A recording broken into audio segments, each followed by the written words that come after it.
Jail में बंद मुख्तार अंसारी अपने साम्राज्य को दहता हुआ और अपने लोगों को एक एक कर मरता हुआ देखता रहा।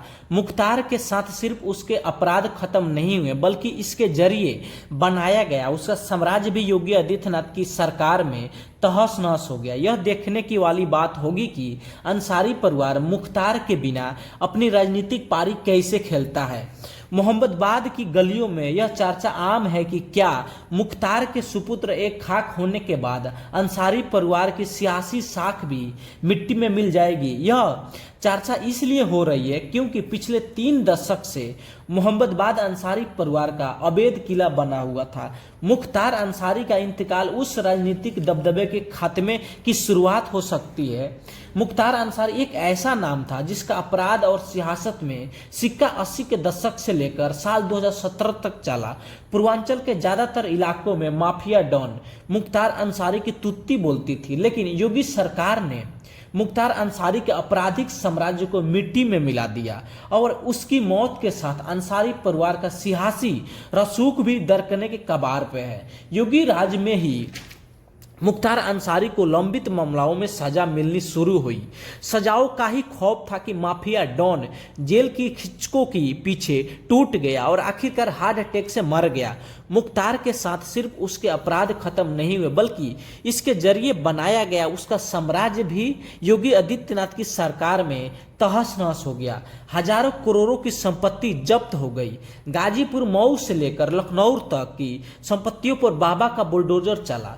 कब्जे में रखी गई बड़ी बड़ी शत्रु संपत्ति वापस ली गई। सबसे बड़ी बात कि मुख्तार के सभी बड़े शूटर और सहयोगी या तो गैंगवार में मारे गए या फिर पुलिस एनकाउंटर में जेल में बंद मुख्तार अंसारी अपने साम्राज्य को दहता हुआ और अपने लोगों को एक एक कर मरता हुआ देखता रहा। अंसारी परिवार ने यह भाप लिया था कि अब मुख्तार के पुराने दिन नहीं लौटने वाले हैं और बसपा में रहते हुए अफजाल अंसारी के पास कोई सुरक्षा कवर नहीं होगा। इसीलिए कुछ वक्त पहले अफजाल समाजवादी पार्टी के साथ हो लिए। अंसारी परिवार की सियासत की मुख्तारी 1996 में शुरू होती है जब मुख्तार अंसारी पहली बार मऊ सीट से बसपा विधायक बना।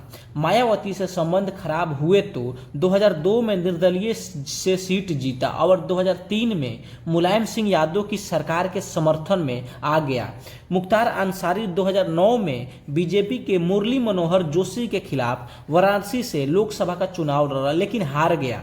2010 में मायावती ने जब इस परिवार को तवज्जो नहीं दी तो मुख्तार अंसारी ने अपनी पार्टी कौमी एकता दल बनाई।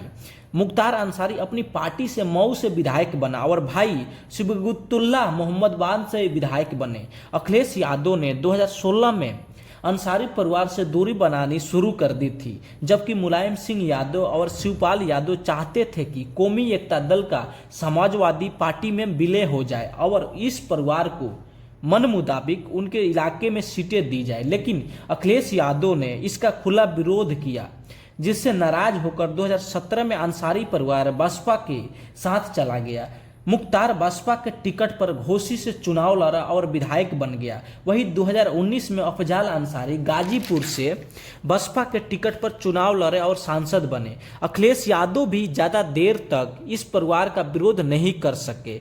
वर्ष 2022 में अंसारी परिवार एक बार फिर समाजवादी पार्टी की तरफ झुका। अखिलेश यादव ने मुख्तार के बेटे को अपने सहयोगी दल सुब्बा सपा से टिकट देकर सदर मोहम्मदाबाद सीट अंसारी परिवार के लिए प्रतिष्ठा की सीट बन गई थी। साल 2002 में अफजाल अंसारी यहां से कृष्णानंद राय से चुनाव हार गए थे, लेकिन 2004 में लोकसभा सीट पर अफजाल अंसारी सपा के सिंबल चुनाव लड़े और भाजपा प्रत्याशी मनोज सिन्हा के खिलाफ जीत दर्ज की। हालांकि इस चुनाव में मुख्तार गैंग के ऊपर खून खराबे का भी आरोप लगाया गया, लेकिन 2005 के मऊ दंगे के बाद मुख्तार अंसारी जेल में बंद हुआ तो फिर जेल उसके जीवन का एक अहम हिस्सा बन गया। माफिया डॉन के रूप में मुख्तार अपने गैंग से कई आपराधिक कांड कराने में सफल रहा। वह अपराध को कमाई से अपने शुभ चिंतकों और क्षेत्रीय लोगों को आर्थिक मदद करने लगा। मुख्तार ने अपनी रॉबिन हुड की छवि बना ली। योगी सरकार आने के बाद मुख्तार अंसारी और उसके परिवार द्वारा अर्जित अपराध की आय पर कार्रवाई शुरू हुई। मुख्तार के लिए भी जेल में मैनुअल सख्ती से लागू हुआ। जैसे आम अपराधियों के लिए होता है। पूर्वांचल के राजनीतिक गलियारों में जिसकी कभी तूती बोलती थी, वह अपनी पेशी के दौरान जज से सुविधाएं और खाने को लेकर शिकायत करने लगा। अंतिम समय में उसने फोन से यह शिकायत अपने छोटे बेटे उमर से भी की थी। सामंतवाद के खिलाफ गरीबों के हक की लड़ाई लड़ने का दम भरने वाले अंसारी परिवार को मुख्तार के नहीं होने का खमियाजा तो उठाना पड़ेगा, लेकिन 2024 के लोकसभा चुनाव में अफजाल अंसारी को गाजीपुर से सहानुभूति वोट मिलने की बात को नकारा नहीं जा सकता है। मऊ और गाजीपुर के साथ बलिया लोकसभा सीट पर मुस्लिमों और दलितों के साथ गरीबों के बीच अंसारी परिवार हमेशा अपनी छवि मददगार की बनाकर रखता था, लेकिन अफजाल अंसारी बसपा सांसद थे और बिना इस्तीफा दिए सपा के टिकट पर अगला चुनाव लड़ रहे हैं। ऐसे में बसपा का मूल वोटर उनसे नाराज है।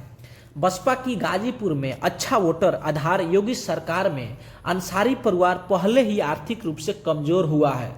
अब मुख्तार अंसारी की मौत के बाद पूरा परिवार सदमे में है और इससे उभरना जरूर मुश्किल काम होगा। यह देखने वाली बात होगी कि अंसारी परिवार मुख्तार के बिना अपनी राजनीतिक पारी कैसे खेलता है।